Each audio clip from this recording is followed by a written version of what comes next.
vai projetar aí pra gente? Eu acho Pedro, você consegue ou eu continuo? Eu acho que é mais seguro você fazer isso, porque, né? Tá, vou usar. Desculpa mais uma vez, gente.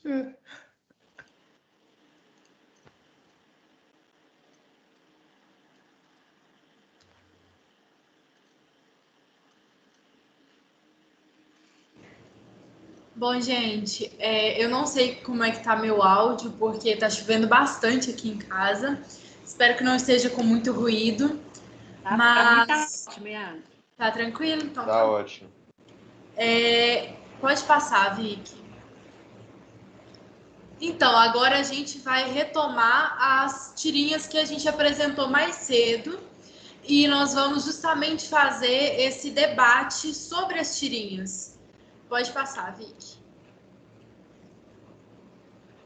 Então, a gente vai começar com a primeira charge e eu quero que vocês discutam esses questionamentos que a gente colocou aí, que é como nós percebemos as frações do nosso cotidiano, o nosso papel para ajudar a interpretá-lo, a relação, né, da parte todo e as personalidades ou a personalidade que está envolvido nessa charge. Quem quer começar a falar?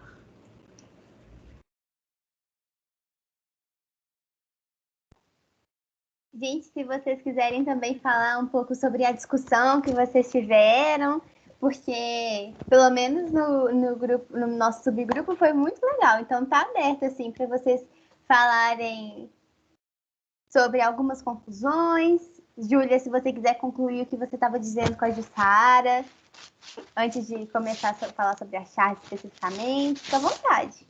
Era porque a gente estava falando de coisas do cotidiano, que os meninos deram um exemplo sobre usar forminha de gelo para explicar fração, caixinha de ovos e tudo mais. E eu estava lembrando de não sei se vocês já viram uma imagem de um médico ajudando um senhor, que ele foi passar umas receitas, ele coloca até umas fitinhas coloridas para cada remédio para ficar fácil. E aí ele coloca umas porcentagens também, só que para não colocar, tipo, toma 1/4 desse remédio, ele coloca o gráfico de pizza, tipo, para ele ver visualmente o que é. Porque para muita gente isso é complicado. A gente sabe, a gente chegou a discutir até da parte da análise da vacina. Como que muita gente está analisando ela errado, não consegue compreender. Então a gente estava falando sobre isso. Sim, nossa, e assim, isso é super interessante mesmo, né? A gente estava falando de crianças no nosso subgrupo, mas até mesmo para os idosos isso é super importante, até para a gente mesmo, às vezes para facilitar a nossa compreensão. Foi uma das discussões que a gente teve, que até o Anderson e a Nikele comentaram, sobre a gente precisar de algo mais, sobre apresentar para as crianças, para os alunos, algo mais concreto, assim, de início, para apresentar mesmo para eles o conceito, os conceitos que vão nortear aquilo, né? Seja de fração, proporcionalidade, proporção, quociente. Foi bem legal, assim. Ô, Vivi. Peraí. Oi. Pode falar. É que eu queria comentar sobre o que a Vivi falou, que eu dou aula para a EJA e eu vejo que tem uma grande dificuldade para as pessoas mais velhas a entender a fração, sabe? Porque fração, número racional, eles podem representar muitas coisas. E foi, inclusive, o último conteúdo que eu trabalhei com eles. E, assim, a dificuldade era muito grande, sabe? Eles confundiam numerador com denominador. E, assim, é uma coisa que nós que somos professores, que a gente está nesse papel de passar o conhecimento, a gente tem que tentar ser, assim, o mais claro possível, porque a dificuldade deles, às vezes, não é muito entendida pela gente, porque, cara, a gente trabalha com isso já tem, muito mais do que 10 anos, sabe? Que a gente vê fração. Então, eu acho que, assim, requer uma sensibilidade muito grande quando a gente está tratando de assuntos que, para a gente, a palavrinha que a gente normalmente não gosta muito, que é trivial para a gente, mas para eles é uma grande dificuldade. Sim, com certeza. Assim, e quando, pelo menos antes da leitura desse texto, o que eu mais pensava, por toda a minha infância, todo o meu aprendizado, sempre relacionava fração aos números racionais. Está errado? Não está. Mas para mim era só isso, sabe? Tudo girava em torno da fração, da simbologia, por aquele tracinho. E assim, quando nós ensinamos sobre, né, que os números racionais são muito mais do que apenas frações, pode ser que isso torne muito mais interessante para eles, principalmente, eu vou citar algumas coisas que a Michele falou no nosso subgrupo, que é importante que os alunos criem as próprias conjecturas. A gente expõe situações, problemas para eles mesmos relacionarem com o que eles estão aprendendo. E o Anderson, por exemplo, ele expôs uma ideia muito legal de apresentar jogos para eles de início, que abordem esse conteúdo mesmo, e a partir desses jogos criarem links, né? E falar, isso aqui pode ser uma personalidade, não expor. Agora eu vou voltar um pouquinho na aula anterior, que quando nós falamos sobre a sala de aula invertida e tal, a primeira coisa que a gente falou foi sobre as aulas positivas. Por que quando nós pensamos, por exemplo, em expor para os alunos sobre as personalidades, o nosso primeiro pensamento a gente só vai falar sobre isso, assim, vai falar sobre as personalidades, isso aqui é quociente, isso aqui é operador, sendo que pode ser muito mais que isso, sabe? É isso. Deixa eu só complementar um pouquinho, rapidinho. Aí eu volto com tela cheia só para mutar. Mas quando o Anderson falou desses exemplos, né, aí gráfico, um jogo mais lúdico, foi interessante porque eu perguntei, mas aí trabalhar só com um símbolo ou você acha que também trazer o significado também é importante? E aí na discussão a gente chegou que realmente o símbolo é uma coisa, os símbolos, né, são fundamentais para mostrar, né, até para trazer para o cotidiano, mas não deixar de fora o significado, né? E trazer essas personalidades traz o significado de cada ponto, né, dentro do conteúdo. Então é muito importante a gente tentar caminhar com os dois juntos, né? As personalidades, o significado junto com os símbolos. Acho que vai dando aquela percepção mais concreta do conteúdo, né? É isso. Eu não sei se vocês estão me vendo aí com a mão levantada, eu vou falar. Pode falar, Jussara. É que eu acho que a gente deve ter... o que eu mais gostei nesse artigo, que eu conheço, né? As autoras da Dona Lourdes, a gente chama de Dona Lourdes e Norma, né? É chamar atenção sobre essas diferentes personalidades, porque a gente conhece todas essas personalidades como se fosse a mesma coisa. Então, a gente professor, pelo falando, a gente transita. Olha, eu vejo um meio, eu já penso em 0,5, eu já penso numa proporção, né? Então, a gente condensa isso tudo num conceito só. Mas, como as tirinhas mostram para gente, os anúncios, etc., existem diferentes maneiras dos números racionais aparecerem na vida das pessoas, né? E essa conexão nem sempre é óbvia para todo mundo. E cabe a nós, professores, ter esse cuidado. Olha, então fulano, seja da EJA, seja da educação infantil, ou o que for, está trabalhando naquela personalidade ali, né? Então, vamos trabalhar ali para ele entender o contexto, entender o que está sendo comunicado ali matematicamente, mas também ter o cuidado de transitar para outras personalidades, para que o aluno tenha essa consciência, né, de que estamos falando da mesma coisa, tá certo? Então, essa chamada de atenção delas, para mim, é o mais importante, é de saber que existem diferentes maneiras de entender esses números racionais. E nós, professores, somos responsáveis por fazer esse trânsito aí entre as diferentes personalidades. Acho que eu até fiz um comentário assim lá no fórum, sobre fazer o trânsito, né? Passar de um para o outro com as interpretações. É isso. Posso falar? Pode. A Jussara falando e as meninas falando me lembrou de um outro tema também, que é, tipo, muito difícil também de você explicar, porque a gente discutiu como fração é difícil de você dar aula sobre isso. É a divisão por zero. Por que que não pode se dividir por zero? E lendo sobre a ideia do que é o quociente, me fez pensar, porque você pega uma coisa e divide para uma quantidade. Então, você pensar, como que eu divido alguma coisa por zero? Eu lembro que quando eu tinha dúvidas sobre isso, meus professores falavam, como você está dividindo uma coisa por zero? Não tem como. Então, esse tipo de análise, igual a Jussara estava falando, de pegar uma coisa que normalmente é complicada e destrinchar, assim, para uma coisa mais simples para o aluno é importante. Porque eu vejo isso até hoje, quando você vai dar aula para um menino de ensino médio, às vezes. A pessoa, ela passou despercebida, essa não pode dividir por zero. Mas por que que não pode dividir por zero? Muitas vezes eles nem pensam no porquê. Então, você mostrar para ela, como que você divide uma coisa por zero? Me explica. Aí a pessoa vai pensar, vai desenvolver um outro tipo de raciocínio, que desenvolve outras coisas, né? Não, e aí a gente está colocando nessa questão aí da Júlia, a gente pode colocar essa questão dela nas várias possibilidades de resposta que a gente teve aqui ao longo da disciplina, né?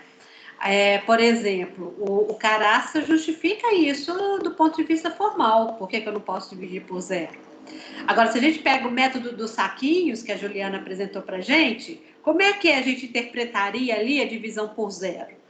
Se eu pego, sei lá, a personalidade de razão, o que seria o denominador zero?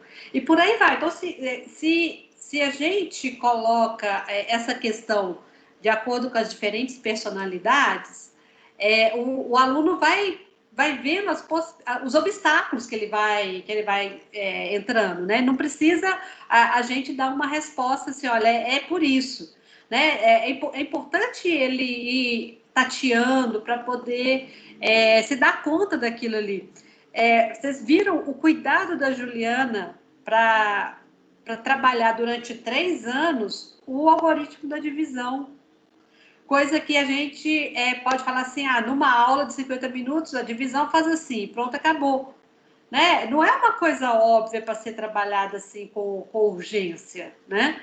E esse tempo que a gente gasta, às vezes, para desvendar um mistério da matemática, tipo dividir por zero, pode ser uma grande formação matemática, que é muito melhor do que uma informação matemática. Sim, em relação a isso, Sara, não necessariamente a isso, mas sobre essa importância, né, de saber distinguir, pelo menos, essas personalidades, foi uma coisa que a gente discutiu bastante no grupo, assim, de que até onde vai essa... Até onde a gente discute sobre essas personalidades. Porque a Paloma e a Júlia, por exemplo, falaram, a gente concordo, são importantes, mas e se a gente atolar os alunos de exercícios sobre isso, sei lá, não vai ser algo que vai ser proveitoso, por exemplo, porque eu acho que as coisas também elas dependem muito do modo como elas são passadas.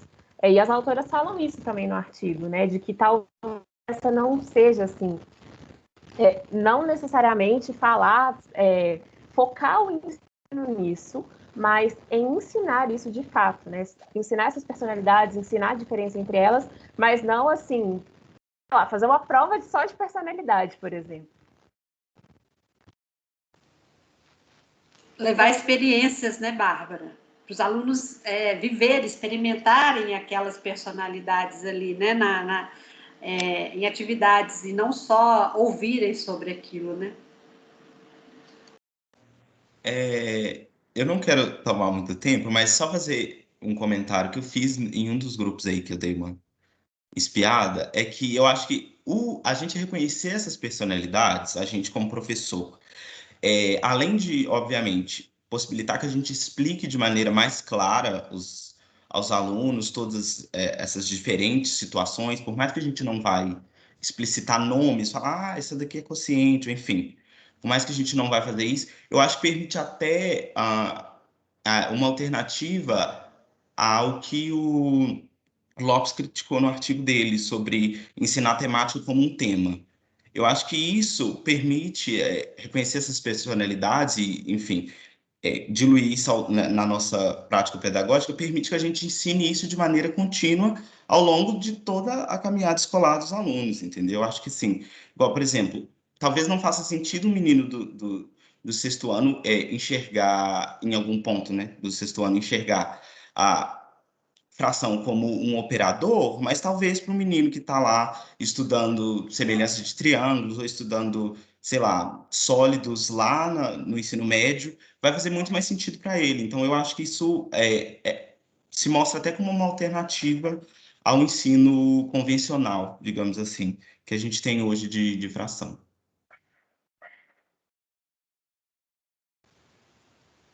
Sim, verdade, Pedro. Só fazendo assim, um comentário sobre o que vocês todos disseram, especialmente o que a Jussara disse, que é muito importante eles aprenderem sobre essas personalidades, justamente para eles terem essa percepção de que os números racionais, eles não estão, igual a gente já disse, né, em apenas uma forma. Eles podem assumir diversas formas, sejam elas, né, explícitas ou não, escrita mesmo, talvez facilite a interpretação deles. Enfim, era só isso mesmo. Até mesmo para eles serem criadores do próprio conhecimento nesse aspecto. Eu posso fazer um comentário do nosso grupo? Pode. A Bárbara Cristina levou um exemplo para a gente discutir daqueles dos índices relacionados. É Bárbara Cristina, né? Deixa eu ver se não falei errado. Bárbara Cristina, isso. Daqueles termômetros que a Prefeitura de Belo Horizonte usa para indicar, para os indicativos da Covid aqui, né? A taxa de transmissão e a ocupação dos leitos. E aí a gente discutiu tal, como o número racional aparecia ali, e a discussão foi para o seguinte lado. Até que ponto a gente deve discutir essas questões críticas da sociedade, né, como uma pandemia, com crianças, né? Será que a gente não vai deixá-las com medo? Será que... Né? E aí a gente não... É lógico que a gente não chegou num consenso, né? Mas é uma discussão importante, né? Porque a pandemia está sendo discutida em números também, né? Tanto essas taxas de transmissão, o coeficiente de eficácia da vacina, etc. Então, assim, a matemática está aí na vida, né? E as crianças também estão aí na vida. Como que a gente conecta essas duas coisas, né? Será que a gente não, ao ter medo delas terem uma reação ruim, a gente não está privando essas crianças de interpretar o mundo matematicamente? Né? E como que a gente pode levar essas discussões para essas crianças, para qualquer criança de qualquer idade, de uma forma acessível, de uma forma responsável, né? Porque afinal de contas, nós somos professores de matemática, né? E as crianças estão sendo bombardeadas com informações matemáticas, né? Eu acho que ao mesmo... Aí já é opinião minha, tá? Não é o consenso lá do grupo, mas assim, eu acho que ao mesmo tempo que existe esse monte de matemática na sociedade sendo usada, é uma oportunidade para a gente, professor, trazer essa discussão para a sala de aula e para... Né, naquele velho se chamando o interesse do aluno, para fazer com que ele se envolva com a discussão, mas também de alfabetizá-los criticamente para viver nessa sociedade, né?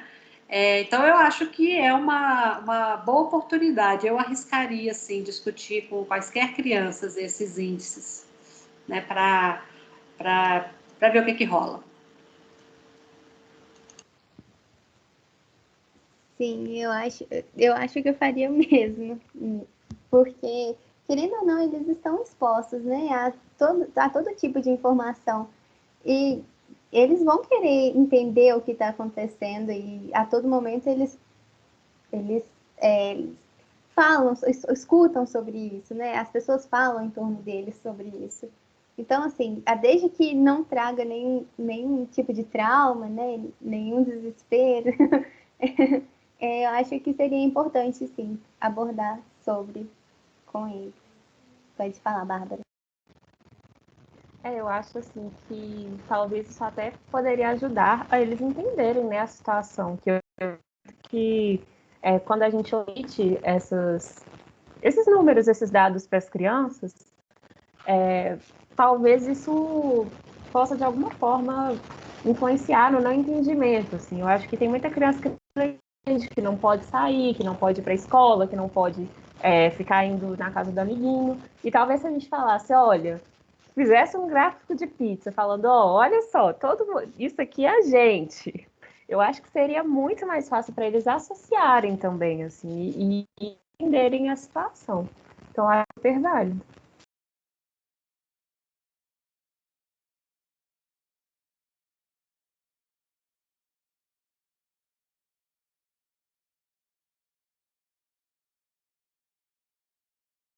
Só complementando é isso que vocês estão falando, eu também super concordo que é algo que deve ser abordado e tudo mais.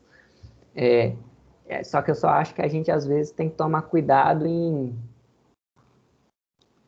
Porque, tipo, eu acho que, às vezes, na posição de professor, a gente, às vezes, fica até com receio às vezes, de falar que a gente não sabe de algo, sabe? Então, quando são coisas novas, assim, até para a gente, é importante a gente entender o que realmente a gente sabe para levar para essas pessoas e o que a gente pode estar imaginando, né? Algo que a gente ainda não tem uma confirmação. É mais nesse sentido, sabe? É mais, tipo, no sentido de ter uma humildade, tipo assim, olha, isso aqui a gente já sabe e tal, mas tem diversas consequências, diversas coisas que a gente ainda não sabe e tudo mais. Porque, às vezes corre isso de, é isso e pronto, sabe? Com coisa, isso principalmente com assuntos do momento, que eu quero dizer, né?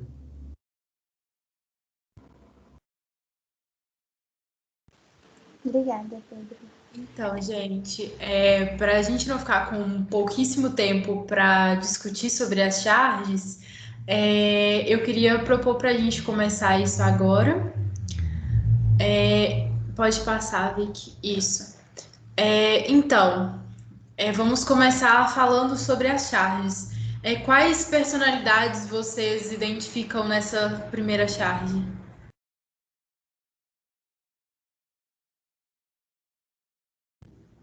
Alguém?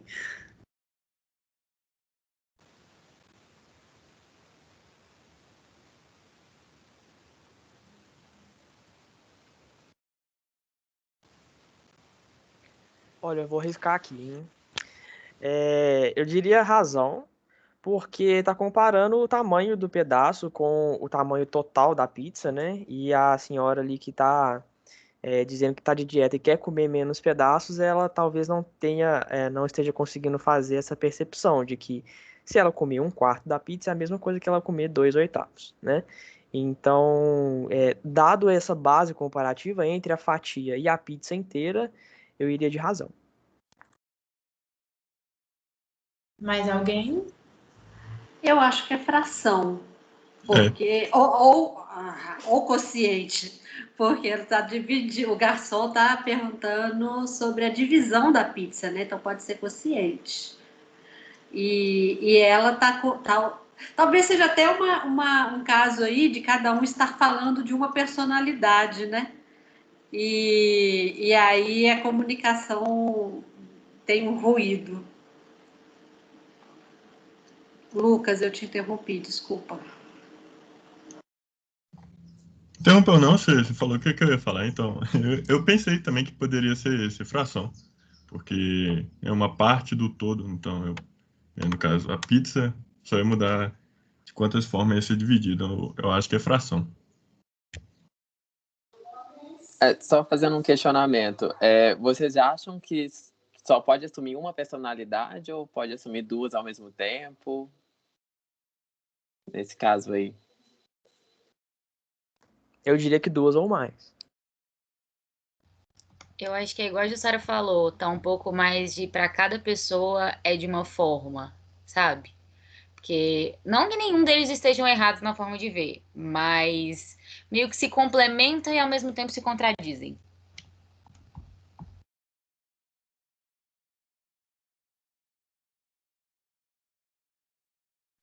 E como que vocês, assim, né, tem um problema claro na charge, que é o garçom falando em cortar em 4 ou 8 pedaços uma pizza do mesmo tamanho, e o senhor falando que tá de dieta, não pode comer 8, mas pode comer 4 pedaços, se ela for partida em 4 pedaços.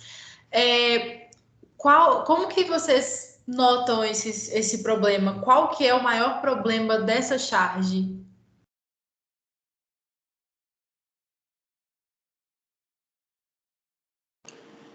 Acho que é não saber interpretar numa situação cotidiana o que é uma fração, né?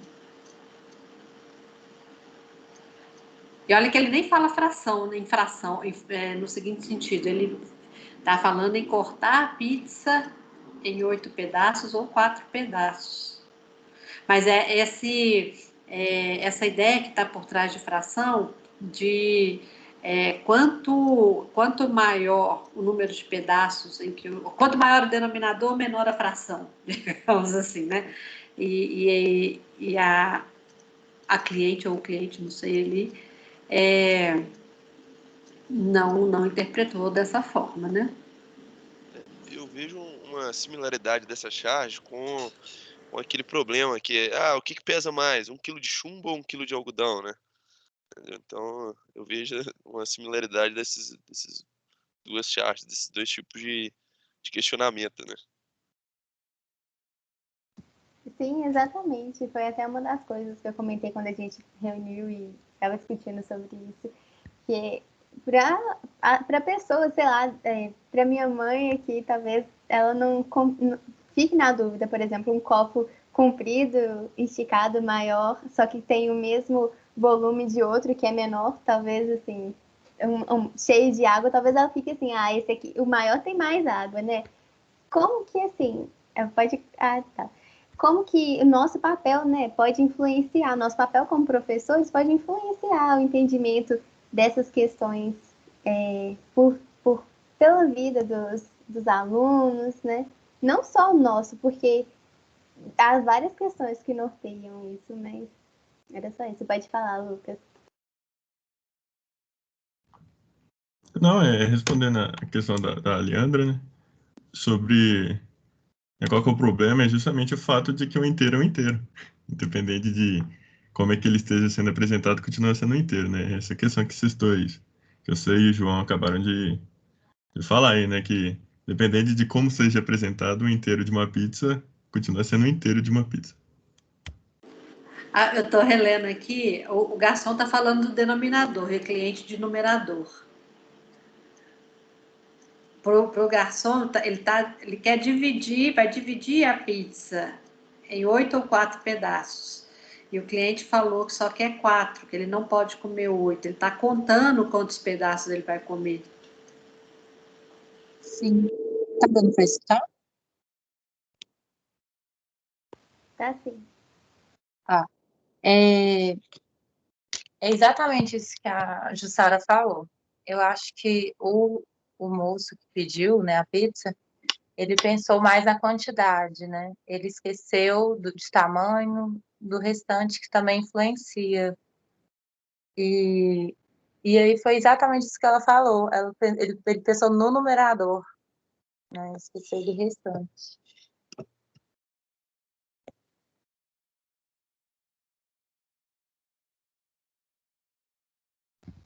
O exemplo que a Vivian deu sobre esse negócio do copo me lembrou mais uma história, porque sempre quando a gente tá conversando aqui me lembra as coisas. Eu tava vendo um vídeo, na verdade era uma brincadeira, era uma coisa no TikTok provando um negócio. Eles pegaram um copo, tipo acho que era de uísque, E parece que a dosagem do copo, ela é tipo assim, meio que a gente é passado a perna toda vez que a gente compra, porque a quantidade dela é muito menor do que seria num copo normal. Não lembro exatamente como que era. E aí isso me fez pensar que esse tipo de entendimento que a gente precisa ter, muitas vezes a gente é meio que passado a perna, sabe, por certas análises. Eu também já vi quantidade de copo, que eles falam que tem 700 ml, mas cabe dentro de um copo de 500 ml, que é só o formato do copo. Então, esse set de entendimento de volume, esse tipo de coisa que a gente chegou a discutir por causa desse também, é muito interessante. Igual, eu não duvido que tem algum lugar aí que venda uma pizza de 8 pedaços, do mesmo tamanho que uma de 4, falando que uma é mais cara que a outra. Eu não duvido, nós estamos aí num mundo que é cheio das coisas que a gente ri. Então, eu acho que esse tipo de entendimento não só é importante para o ensino em si, mas para a questão do dia a dia também, porque acaba por facilitar muita coisa. Foi nessa linha que eu falei da importância de discutir os índices, Júlia, porque a matemática é usada para divulgar informações. E se a gente não sabe interpretar matematicamente, a gente é passado para trás.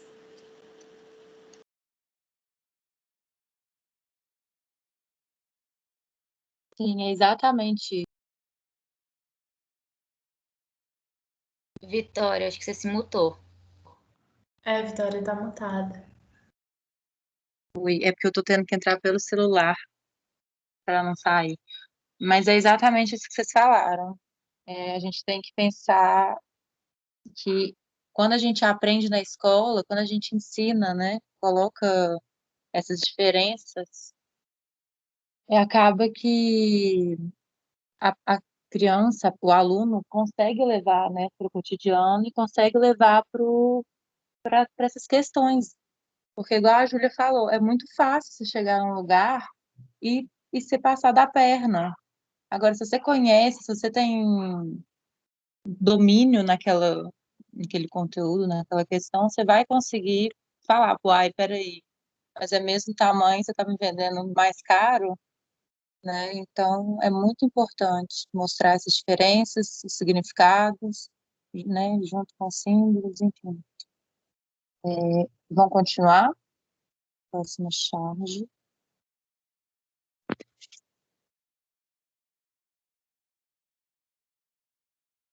Vocês conseguiram tirar qual que é a importância da gente conhecer os conhecimentos matemáticos para entendermos o que acontece no mundo real? É isso que a gente está falando agora, né?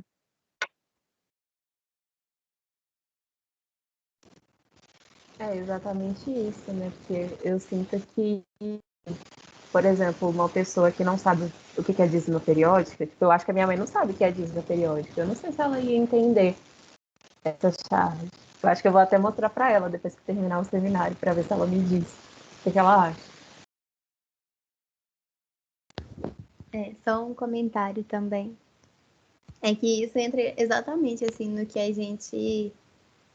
Que, querendo ou não, é uma questão problemática, né? Assim, como a questão de falar sobre Covid com as crianças aí, falar de fome. Só que é algo tão natural pra gente que, assim, desde criança a gente aprende sobre isso. Enfim, é só um exemplo mesmo. Essa charge, eu fiquei pensando aqui. Se uma dízima periódica é um número finito, e pode ser até pequenininho, tipo 1/3. E a charge quer mostrar que a dízima é um problema sem fim? Ou então talvez a charge seria boa assim, a fome e a expansão decimal de uma dízima periódica. Eu mudaria.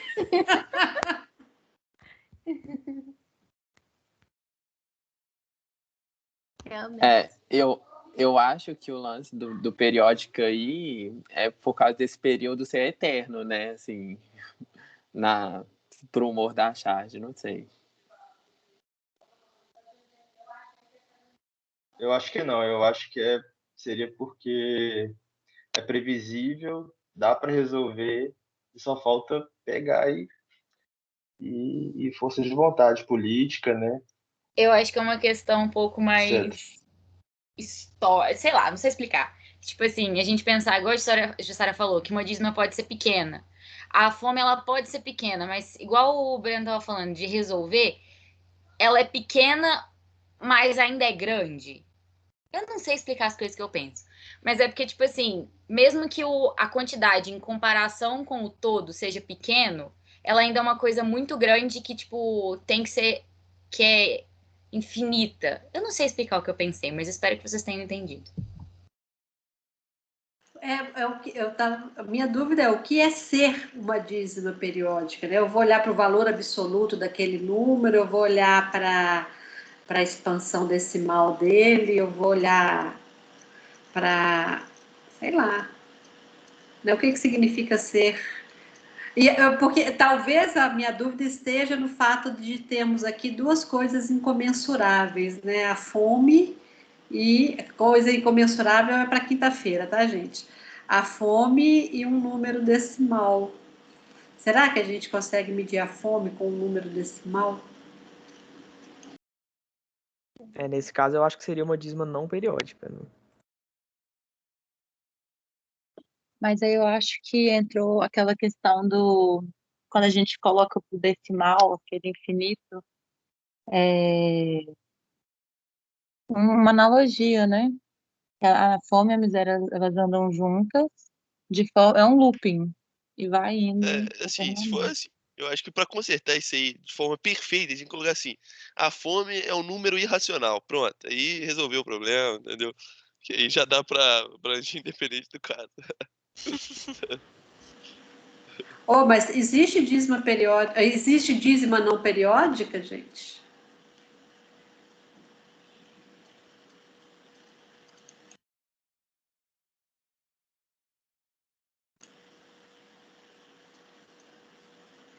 Mas assim, o meu nó aqui ficou em comparar a fome com um número.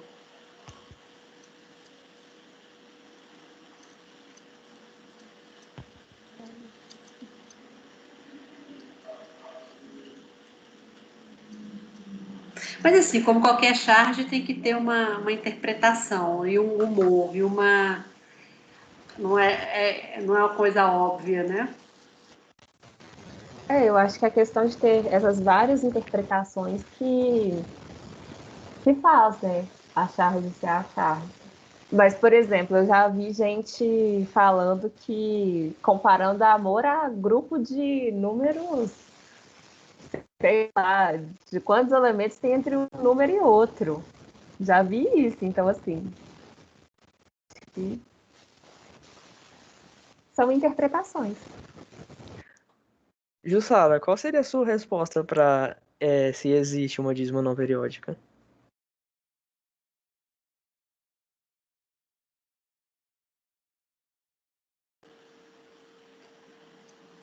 A minha resposta é que não.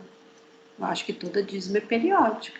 Ou eu tenho que conferir o que é dízima, né? O que quer dizer? Eu sempre ouvi falar de dízima periódica. Mas assim, eu acho que depende. Não tenho certeza não, mas eu acredito que dízima é como se fosse uma fração, eu acho que é periódica. Acho que seria tipo isso. Ou um número racional que é periódico. Fração acho que não faz muito sentido. Mas talvez seja um número racional que é periódico. Talvez. Quando se trata A expansão decimal é periódica. Isso. Acho que essa colocação assim ficou melhor. Acho que isso aí. Porque eu só vejo falar de dízima para número racional. E sempre vai ter uma parte que se repete, mesmo que ela seja muito grande. Guilherme, o que você pensa aí? Você que perguntou. Nossa, minha cabeça tá tentando trabalhar aqui um monte de informação ao mesmo tempo. Então, acho que eu vou te responder daqui a pouco. A minha primeira reação é pensar igual o João, por exemplo, um número que, sei lá, 0,625, 00000, né? A gente fala que é uma dízima periódica? Não sei. A gente não fala que é, mas tipo assim, mas tecnicamente é, né? Porque tem um monte de zero, né? Não, mas a raiz de 2π é uma... Não, mas aí tá fora dos racionais. Entendeu? Pois é, mas esse exemplo que você deu, Lucas, é dízima? Não é considerado, mas, tipo assim, mas era pra ser, eu acho. Sei lá. Se for assim, levar em consideração uma coisa que é periódica, né? Ou seja, uma coisa que, quando você faz extensão das casas decimais, está se repetindo, o zero está se repetindo. Então, eu acho que sim, se existe uma dízima não periódica, acho que ela entraria no número irracional. isso aí. Eu concordo com o Guilherme. Foi o que eu falei. Bom, Justamente. Então, para casa para todos nós aí, né? Limpar essa coisa aí. Quando que a gente usa dízima, o que é dízima, o que é periódica, ou melhor, o que é dízima periódica, e aqui conjuntos numéricos, esse conceito está ligado. Nós, alunos e professora de números na educação básica, temos que sair daqui com isso bem claro. Pelo menos um acordo entre nós. Vamos. Falando sobre para casa, a discussão sobre a charge 3, a gente vai deixar de para casa para vocês pensarem sobre se nós podemos considerar que ela é uma aberração pseudodidática, como o Lopes caracterizou, e o que a gente pode inferir sobre o título com o último quadrinho da tirinha. E também as personalidades, ou a personalidade, né, envolvida nela. Porque já estamos correndo, não é mesmo? Se for o caso, a gente adiciona um tópico lá no fórum. Por favor, compartilha lá pra gente os slides. Tá bom.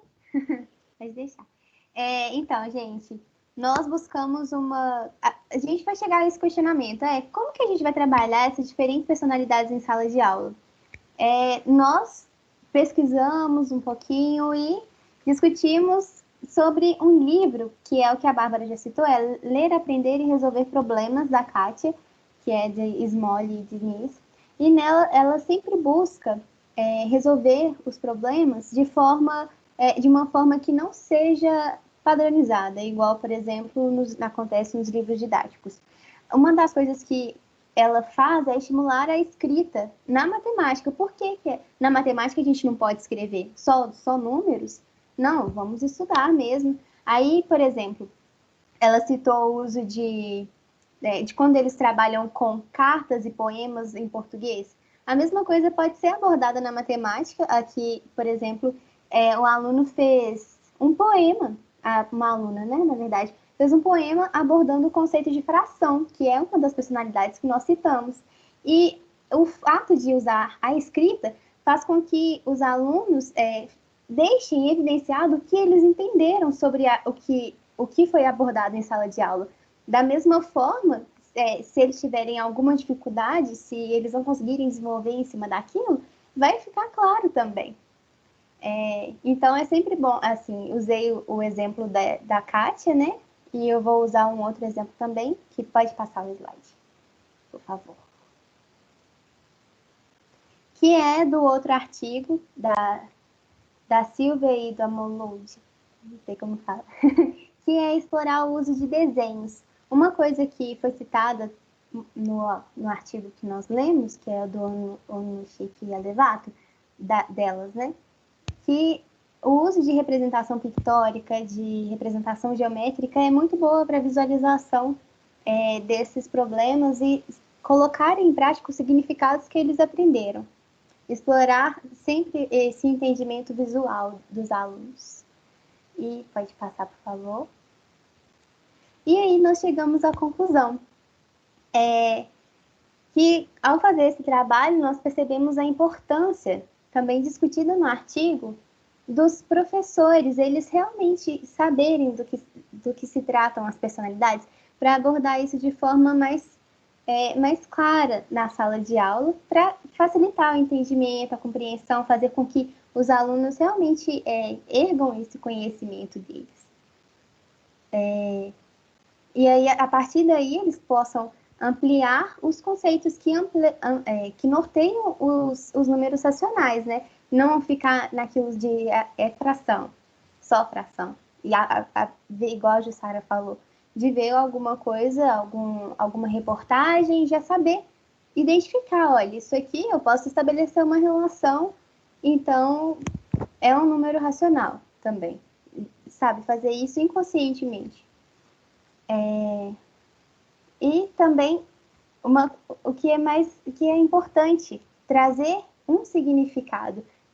O ensino ser mais orientado para o significado do que para o símbolo.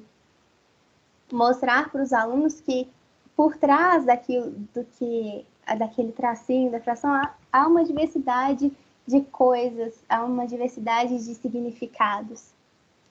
E, assim, sempre a gente deve encorajar os alunos a construírem o seu próprio conhecimento.